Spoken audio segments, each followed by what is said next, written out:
à la présente cérémonie consacrée à la 9e édition de la journée d'accueil des nouveaux.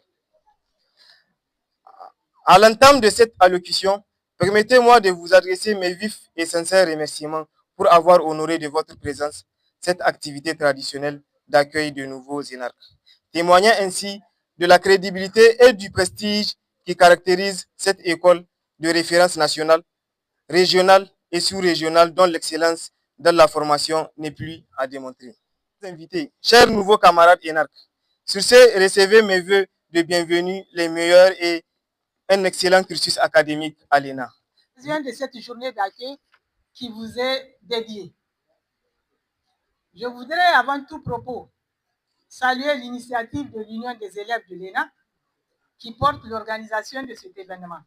J'attends de vous 3 attitudes non négociables dès aujourd'hui. La discipline et l'exemplarité institutionnelle. Elle commence par des gestes simples mais fondamentaux. Le respect scrupuleux des heures, l'assiduité parfaite au cours et le port fier et rigoureux du badge et de l'uniforme de l'école. Cet uniforme n'est pas une contrainte vestimentaire. C'est le symbole de votre égalité devant le mérite et de votre appartenance à un corps d'élite. La deuxième attitude que j'attends de vous, l'éthique et l'intégrité. Le plagiat, la tricherie, le favoritisme ou le manque de transparence n'ont pas leur place entre ces murs. Nous formons les gardiens de l'intérêt général. Vous devez incarner une culture de la probité, où le mérite personnel est la seule clé du succès. Un code d'éthique et de déontologie encadrera désormais la vie de notre communauté et j'y veillerai personnellement. La troisième attitude que j'attends de vous, c'est le sens du service public et le respect mutuel. L'arrogance n'est pas une compétence administrative.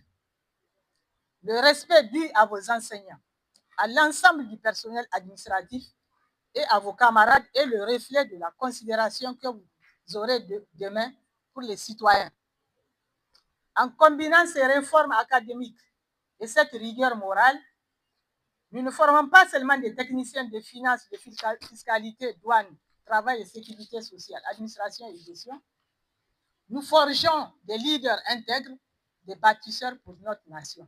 Faites une année académique fructueuse, intense et couronnée de succès. Que votre passage à l'ENA soit le socle d'un engagement indéfectible au service de l'intérêt général. Je parlerai de 3 objectifs qui m'ont été cités. Le premier objectif, c'est l'exigence de performance et je crois que la directrice est déjà revenue là-dessus. Comme vous le savez, depuis le 26 juin 2023, le Niger traverse une phase historique de sa trajectoire et la refondation que le gouvernement met en œuvre n'est pas un slogan.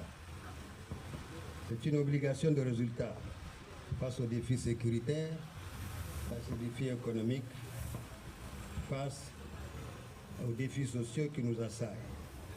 Pour porter cette vision du chef de l'État, nous avons besoin d'une administration de combat, d'une administration de solution.